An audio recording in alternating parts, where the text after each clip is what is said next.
A minha geração precisa de segurança e amor verdadeiro. A minha geração precisa de pertencimento e identidade. A minha geração precisa de verdade e coerência, para ver fé autêntica e não religiosidade superficial. A minha geração precisa de propósito e direção, para não viver por likes, mas por convicções que vêm da palavra. A minha geração precisa de equilíbrio e descanso em Deus, para não se perder entre a responsabilidade e a presença do Espírito.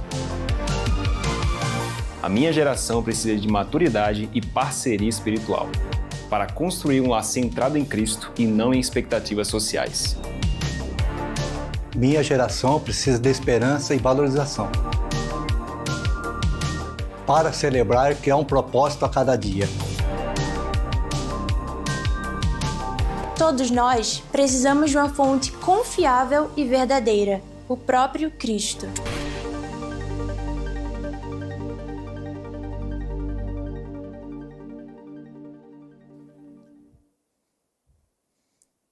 Bom, Senhor Jesus, nós oramos mais uma vez, Senhor Deus, colocando a nossa vida, Senhor Jesus, agora que nós vamos ouvir, Deus, a Tua palavra e aprender mais do Senhor. E oramos, Senhor Deus, também neste momento, Deus, pelo seu Djalma, Senhor Jesus, que deu um infarto, que está internado. Nós oramos, Senhor Deus, Pai, pela misericórdia do Senhor, pelo cuidado do Senhor, que o Senhor venha, Senhor Deus, a tocar, a restaurar, e que ele possa ver, Deus, o cuidado do Senhor na vida dele lá, Senhor Deus, no hospital, Senhor Jesus. É isso que eu peço e oro ao Senhor, Deus, em nome de Jesus. Amém. Amém. Estamos falando aí em nossas mensagens sobre essa vida enraizada em Jesus, que é o tema da nossa denominação também para este ano. E falamos que uma vida enraizada em Jesus é uma vida de oração, que aquele que está enraizado em Jesus vive em oração, onde a oração não deve ser somente um programa da igreja, um momento onde você está ali orando, porque foi feito um programa, foi feita uma campanha de oração, de 12 horas de oração, como o relógio de oração de hoje, mas oração deve ser um estilo de vida, deve ser uma prática diária de cada um de nós, com o intuito de relacionarmos com Deus, de não só pedirmos as coisas para Deus, mas também ter um relacionamento com o Senhor. Então, é muito importante a gente entender isso. Falamos também que a vida enraizada em Jesus, os nossos sonhos estão enraizados nele. Aquele que está enraizado em Jesus vive os sonhos de Deus em sua vida. Ou seja, não é os nossos sonhos, como também não é a nossa vida. Porque se você agora vive não para si mesmo, mas vive para Jesus, onde você morreu para si mesmo, e a vida que você está vivendo agora não é a sua, mas a vida de Jesus em você, então não é os seus sonhos, mas é os sonhos de Deus na sua vida que você está vivendo agora. Que uma vida enraizada em Jesus, os nossos propósitos estão enraizados nele.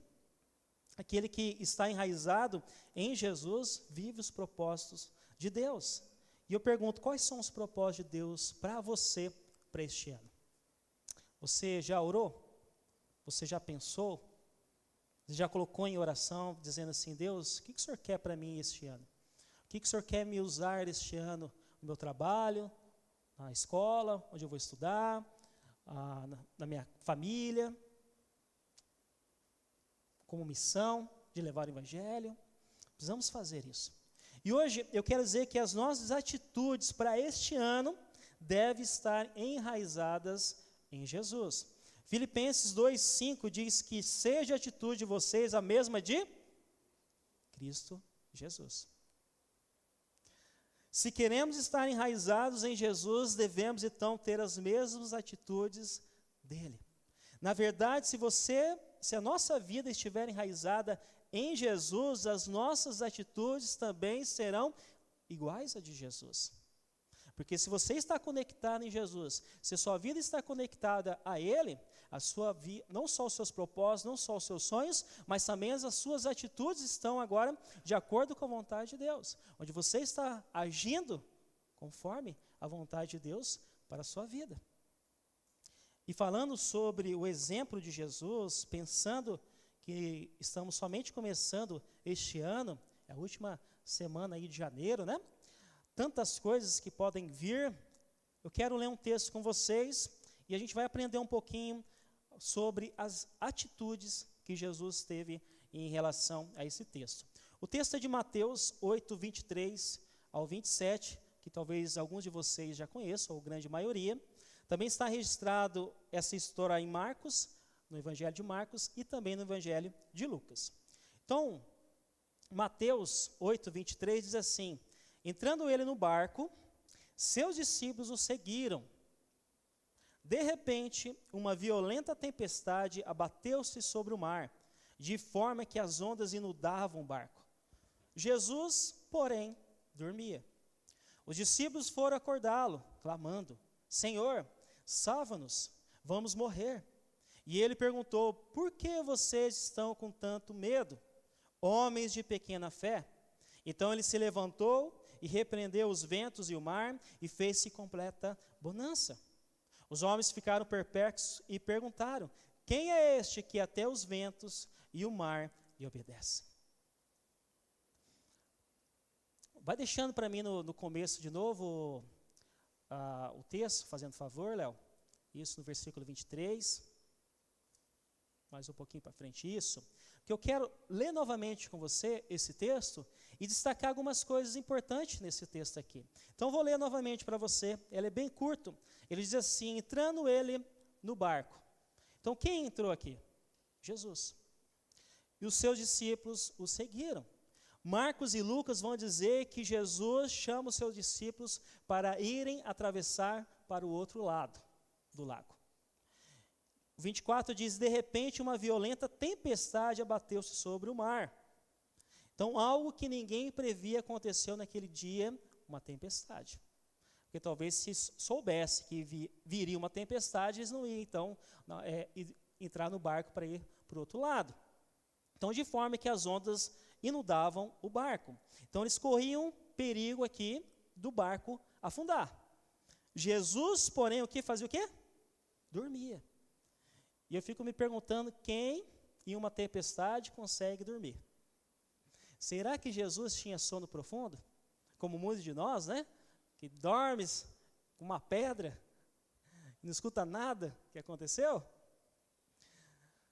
O 25 diz: os discípulos foram acordá-lo clamando: Senhor, salva-nos, vamos morrer.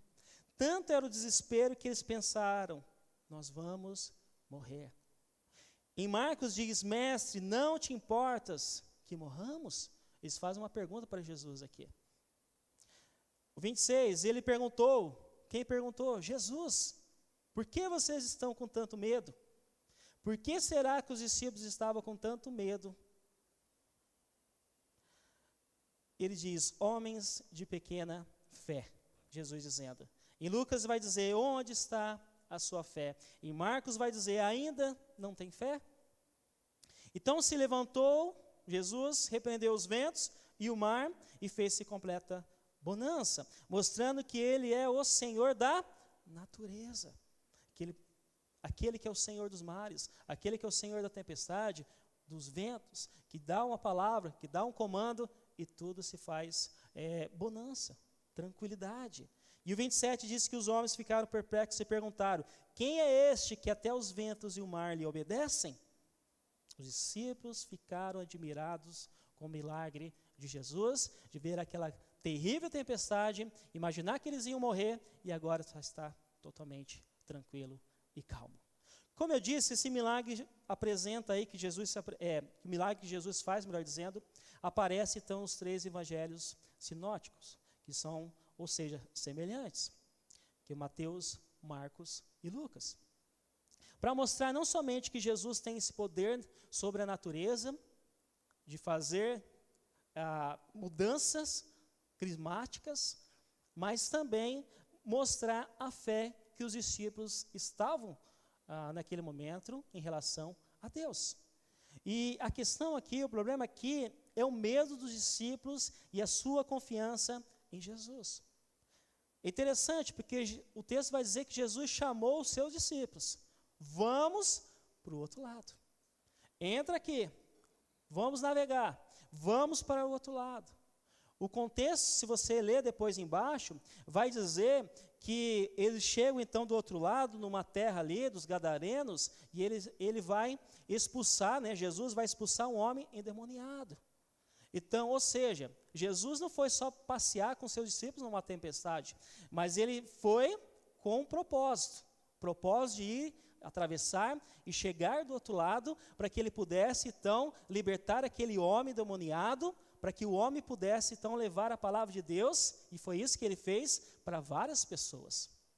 E Jesus falou, não fala nada. E o cara falou assim, não, eu tenho que falar que Jesus fez, eu tenho que falar que Jesus me libertou. E ele fala, ele prega. Então havia um propósito ali, de Jesus atravessar aquele lago com seus discípulos. E é interessante porque às vezes, quando a tempestade vem na nossa vida, a gente não entende por que ela veio. A gente não entende a situação. A gente fica muitas vezes chateado, reclamando, murmurando em relação a Deus, com Deus, dizendo, Deus, por quê? Por que aconteceu isso comigo? Por que aconteceu essa situação neste momento e dessa forma? E a verdade é que a gente não entende muitas coisas e alguns propósitos. Que depois talvez a gente possa até entender ou aprender em relação às tempestades. Então, superpõe que Jesus garantiria a chegada deles do outro lado. Se Jesus falou, entra, que a gente vai atravessar até lá, Jesus garantiria que eles chegassem vivos, de qualquer forma, mas vivos do outro lado. Mas eles olharam o vento, eles olharam a tempestade, o mar agitado, as águas entrando dentro do barco e pensaram, vamos afundar e vamos morrer. E isso faz me lembrar da outra história lá de Pedro, porque você vai se lembrar também de outro momento, quando eles estão no barco, mas sem Jesus, e eles estão lá na madrugada, e eles veem alguém lá longe e falam, é um fantasma. E Jesus fala, não, sou eu. E Pedro fala, se é o Senhor, manda que eu vou até aí. E Jesus fala, vem. E ele começa a caminhar. Mas ele olha a situação que ele está, ele olha o vento, ele olha as águas e começa a afundar, achando que ele vai morrer. Até que Jesus os resgata e leva ele para o barco. O pior dessa situação é que eles pensaram, Jesus não se importa comigo. Porque foi isso que eles disseram no Evangelho de Marcos. Não se importa que a gente vai morrer. Então, uma das verdades que nós podemos ver aqui nesse texto é que, de repente, as tempestades podem surgir. Igual apareceu aí no telão. Como aconteceram com seus discípulos. A verdade é que Jesus nunca prometeu àqueles que o seguissem, que viriam ser seguidores, viriam ser discípulos dele, que Jesus falasse assim, a vida vai ser fácil, vai ser moleza, é só você sossegar que vai dar tudo certo. A verdade é que Jesus falou que se você quer ser seguidor dele, se você quer ser discípulo dele, ele diz, negue a si mesmo, tome a sua cruz e me siga. Lá em Lucas 9:23 vai falar sobre isso. Ou seja, não dá para a gente ficar fantasiando a vida cristã que não vai ter dificuldade, que vai ser as mil maravilhas. Porque muitas vezes, como discípulos de Jesus, como crentes, aqui eu vou usar essa palavra, muitas vezes a gente fantasia, achando que vai dar tudo certo, que não vai ter nenhum caos, que não vai ter nenhuma tempestade. Mas acontece. A verdade é que mesmo com Jesus no barco, as tempestades podem surgir. As dificuldades podem vir. Você querendo ou não. Você estando preparado ou não. E por quê? Porque a verdade é que as tempestades são inevitáveis. Existem sim algumas que eu e você podemos evitar. Porque algumas tempestades dificuldades que vêm na nossa vida, acontecem por causa das nossas decisões, do jeito que a gente age, dos nossos impulsos errados, decidindo de forma errada, e vem o caos. Mas por mais que você cuide, que você tome todos os cuidados, ela pode surgir. E o fato é, se eu e você nós estamos preparados para ela ou não. E eu não estou dizendo que eu gostaria, profetizando aqui na sua vida, para ter tempestade esse ano. Mas pode surgir. E a questão é se a gente vai estar preparado ou não para as tempestades. Os discípulos, eles não estavam preparados para aquele momento. Eles não previram que viria a tempestade. Pelo jeito, o céu estava lindo, estava bonito, tranquilo. Como também ela pode surgir em nossa vida de repente, chegando de surpresa, arrastando tudo. Seja uma notícia que você não esperava e veio, seja uma decisão de uma outra pessoa que vai afetar a sua vida e talvez a sua família, seja uma mudança radical que vai afetar a sua vida, pode acontecer. A verdade é que as tempestades também são ameaçadoras. Elas nos ameaçam. Ficamos em pânico. Ficamos com medo.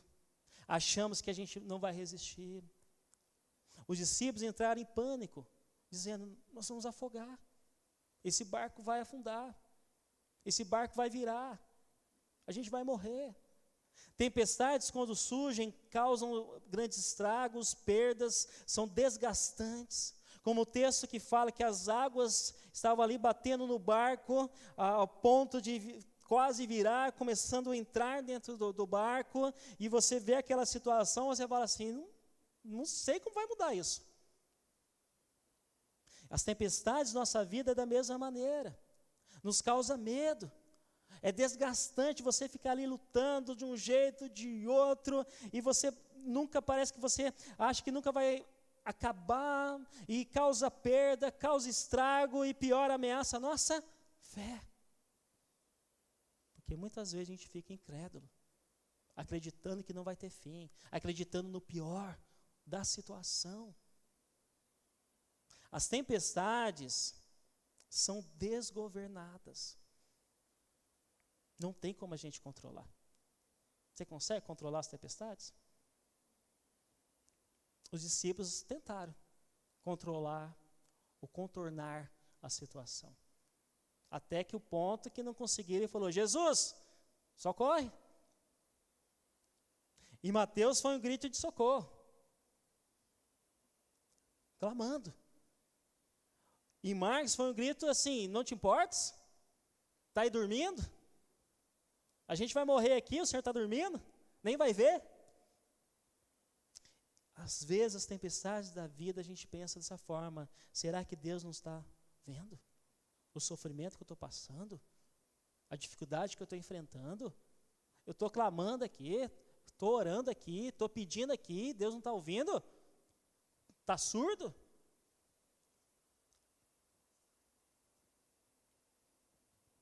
Não te importas? Mesmo que você já tenha passado por alguma tempestade, não tem como você controlar, mas resistir. As tempestades são passageiras também. E isso é muito bom. Elas não duram para sempre. Normalmente as tempestades vêm e duram pouco tempo. Passa, talvez alguns dias. Jesus apareceu e fez o quê?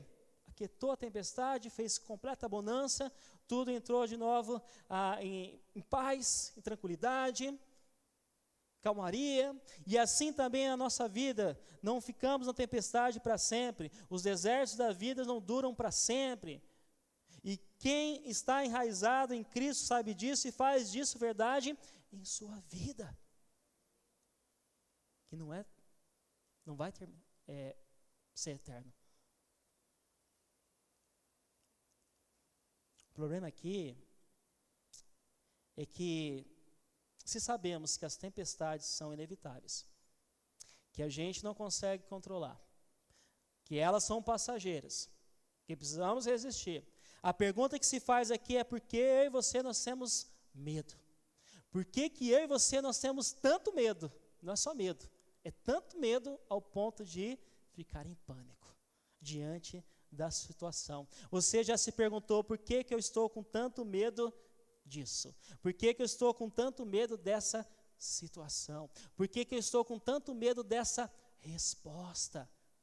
Por que eu estou com tanto medo dessa dificuldade? Por que eu estou com tanto medo dessa pessoa? Porque tem pessoa que a gente tem medo até de chegar perto. A gente fala, ixi, alguma situação que aconteceu antes. Porque a verdade é que o medo nos alerta. Existe uma tempestade. Não vou sair de casa. Não é bom. Quando existe uma situação de perigo, você diz, espera aí, não. É por isso que você não sai por aí, na rua, passando a mão em todos os cachorros, porque um pode te morder, um pode te atacar. Então você fica meio assim, você pergunta, pode passar a mão? Morde? A verdade é que o medo nos paralisa. O que iremos fazer diante dessa tempestade, dessa dificuldade? Em algumas situações, o medo nos paralisa, ao invés de agirmos, ficamos paralisados, sem reação, sem saber o que dizer, sem saber o que fazer. As pessoas perguntam para você, e aí, qual é a sua decisão? O que você vai fazer diante dessa situação? E você fala assim, eu não sei. Ou você fica quieto, não sabe dizer. E a pessoa fica te impressionando, falando, vai, resolve. Porque você tem medo de não dar certo. Porque você tem medo de não ser aceita a sua resposta.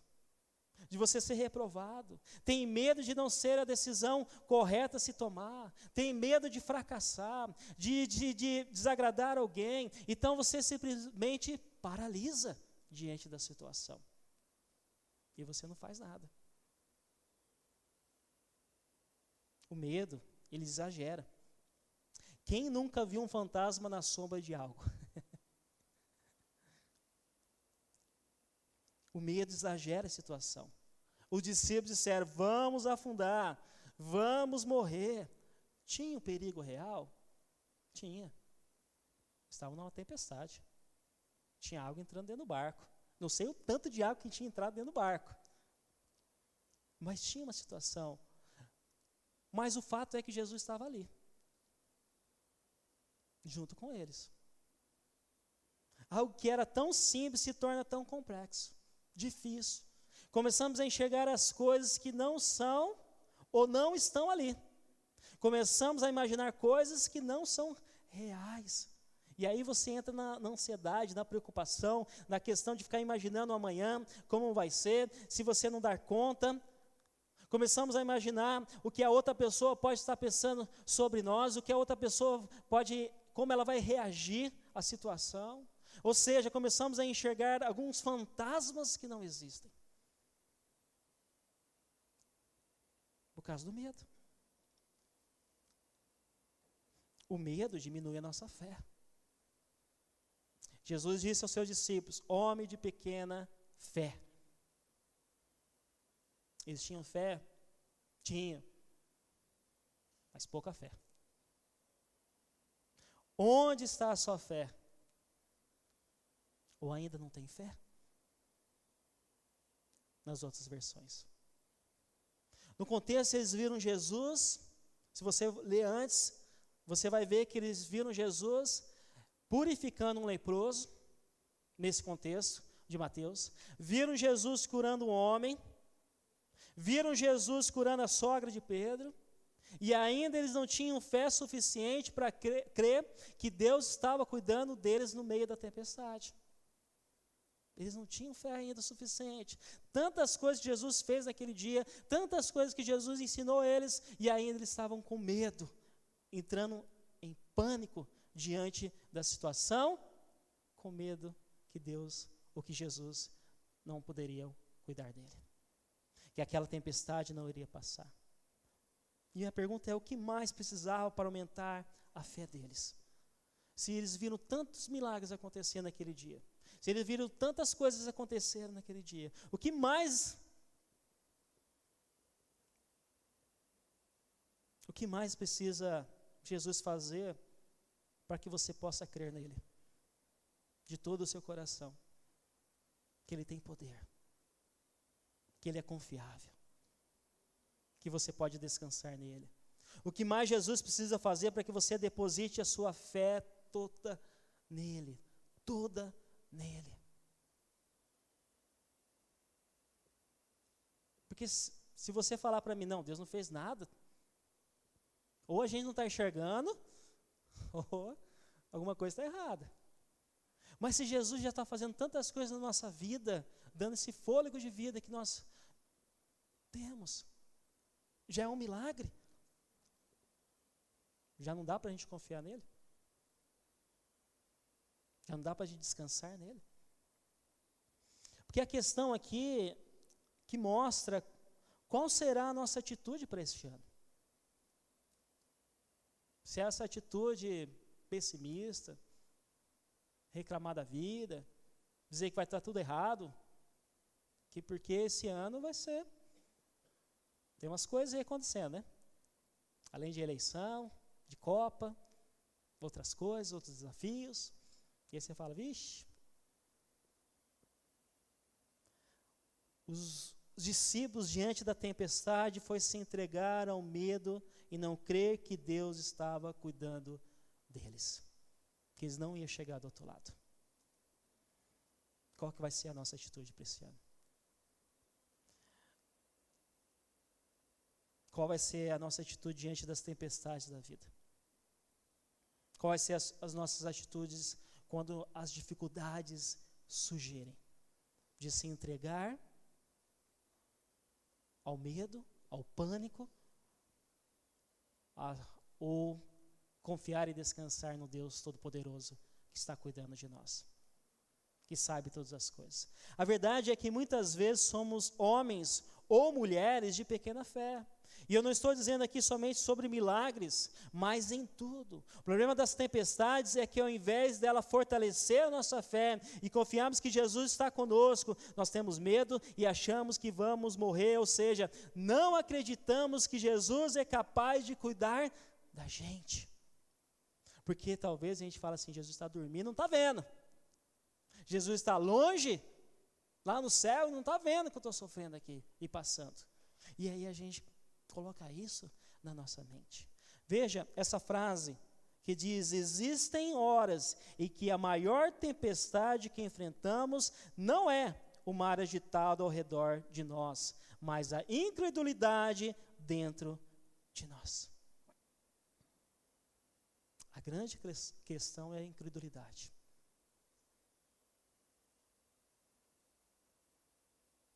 Que é o contrário de fé.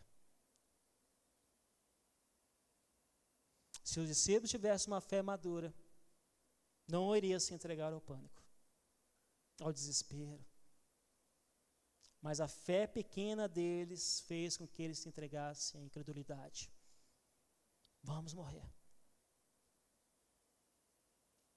Como muitas vezes acontece conosco, nos entregamos à incredulidade e esquecemos que Deus está cuidando da gente. Pense comigo agora neste momento se não é verdade. Se é verdade que todos temos medo, algum momento da vida sim. Mas o medo não pode diminuir nossa fé no cuidado de Deus por nós. Pense se você tem tanta fé o bastante para confiar que Deus está cuidando de tudo. De tudo. Porque nos preocupamos tanto com o dia de amanhã, se a gente não tem controle. Porque trabalhamos tanto, porque queremos uma vida mais estável e segura, que será que tem a ver somente com a ambição de você querer algo melhor, ou tem a ver com a questão do controle, da segurança, de você falar assim, não, agora eu tenho isso aqui, então eu estou bem, eu estou seguro, eu estou tranquilo. E a gente fala assim, para que eu preciso mais alguma outra coisa? E faz a gente até mesmo falar assim, para que eu preciso de Deus? Está tudo bem agora.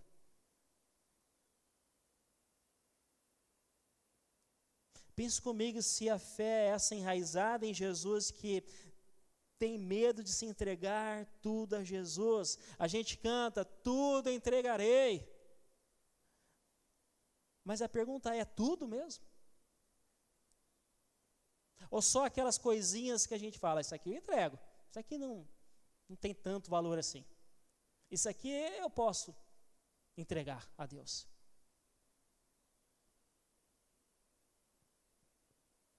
Somos capazes de entregar nossa família diante do Senhor? O bem mais precioso que Deus nos deu? No controle dEle, para Ele fazer o que Ele quiser? Porque o tudo é tudo. De entregar o nosso trabalho ao ponto de Deus mostrar para a gente é isso ou não é isso que eu quero para você, a carreira que eu quero para você, o jeito que eu quero que você faça, ou pelo menos no sentido de glorificar a Ele de todo o coração.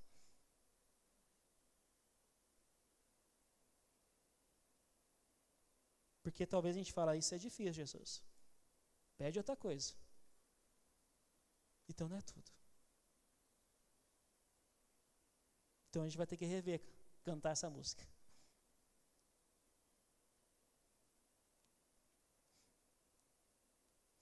Pense comigo, que fé é essa enraizada em Jesus que tem medo de falta de dinheiro? Porque talvez é isso que nós, como membros dessa igreja, a gente acaba não contribuindo. E aí você fala, nossa, o pastor está falando de dinheiro. Não, estou falando de fé, de confiança. Pense comigo, que fé é essa enraizada em Jesus que vive sofrendo de ansiedade, que não consegue dormir, que só fica pensando nas dificuldades, nos problemas para resolver, nas contas que tem que pagar, nos filhos que tem que cuidar, e aí você vai ficando até mesmo doente. Tudo bem se você está doente com depressão, aí você procura um profissional. Mas tenha fé de colocar a sua cabeça no travesseiro e descansar, sabendo que Deus está cuidando de nós. E essa é a grande verdade, por isso que Deus deixou a questão do sono, para você dormir. Porque quando você está dormindo, Deus está cuidando de você e está trabalhando. Então, às vezes a gente, como diz o salmista, a gente trabalha, mas às vezes é em vão. Porque é o guarda de Israel que está cuidando, que está agindo. Pense comigo, se você tem fé suficiente para dormir na tempestade, como Jesus fez. Eu vou dizer qual é o nosso problema. O problema nosso é tentar controlar o que eu e você, nós não temos controle. Ou seja, a nossa vida. Mesmo que você ache que você tem controle da sua própria vida, você não tem. É isso que Tiago vai dizer lá, o que é a vida, se não é uma neblina que logo se passa. Quem poderá dizer do dia de amanhã? Quem poderá acrescentar um dia a mais? Mas a gente ainda tenta controlar. Queremos controlar a nossa vida e às vezes a vida do outro, mas nós não temos controle. E o que precisamos é ter a atitude de Jesus, de colocar a nossa cabeça no travesseiro e descansar e dizer, Jesus, eu creio e confio no Senhor, que o Senhor está cuidando de mim, está cuidando da minha família, está cuidando do meu trabalho, está cuidando do meu futuro, está cuidando da minha fé, está cuidando de tudo. Descansar nesse Deus que está trabalhando quando nós estamos descansando. Jesus teve a atitude de dormir em meio à tempestade, por quê? Porque ele estava ali crendo e confiando que Deus estava cuidando deles, totalmente deles, que eles iriam chegar onde eles deveriam chegar. Dormiu porque sabia que a tempestade não seria o seu fim, mas uma lição para os discípulos. E as tempestades também nos ensinam. As dificuldades da vida nos ensinam. Ela não é para acabar com a gente. Elas não são para acabar com a nossa fé, mas para nos ensinar a confiar e descansar nesse Deus Todo-Poderoso. Então, para concluir, a nossa decisão, a nossa atitude em Jesus deve ser essa que aparece no telão. Tenha a mesma atitude de fé de Jesus. Deixe Deus cuidar de você quando você está descansando nele. Porque foi isso que Jesus fez. Ele não se preocupou, porque sabia que tinha um Deus Todo-Poderoso que estava cuidando deles. Ele sabia que tinha um propósito do outro lado. Sabia que chegaria de alguma forma, por isso descansou. Sabemos que o nosso ponto, o nosso foco é Jesus. E sabemos que o nosso ponto final é o céu. No tempo de Deus, na hora de Deus, da vontade de Deus. Então, para que a gente se preocupar com tantas coisas neste mundo?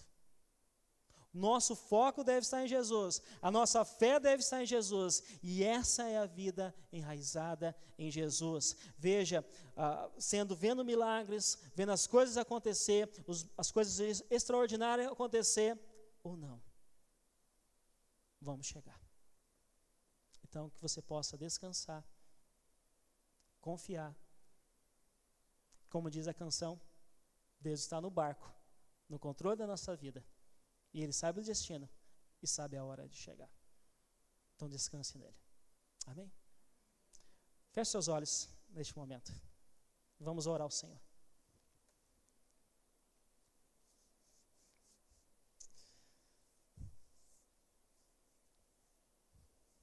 Eu gostaria que você pudesse agora colocar a sua vida diante do Senhor. E pudesse pedir para o Senhor sondar o seu coração. Porque talvez a gente esteja errando em algumas coisas que a gente acha que não estamos. Da questão de confiança em Deus. Porque Deus fala, vamos caminhar comigo. Eu vou te mostrar. Confia, descansa. Mas aí a gente começa a olhar para o mar, para a tempestade, para as dificuldades. E a gente começa a duvidar se Deus está cuidando mesmo. Porque na nossa mente é que deveria estar tudo bem, tudo tranquilo. Que essas coisas não deveriam acontecer conosco. Que acontece no mundo, mas não conosco. E a gente acaba tirando os olhos de Jesus e olhando a tempestade, a água entrando. E dizendo, Deus, nós vamos afogar, nós vamos morrer. Não tem outro jeito. E Jesus sempre está mostrando para nós, para a gente descansar, para a gente colocar a cabeça no travesseiro e descansar, porque há um Deus Todo-Poderoso que está cuidando de nós. Precisamos fazer a nossa parte, sim, mas descansar nele. Porque esse Deus é Todo-Poderoso, que pode acalmar a tempestade, que pode mostrar mais uma vez o seu poder na minha vida e na sua vida. Ó Senhor Jesus, nós oramos, Deus.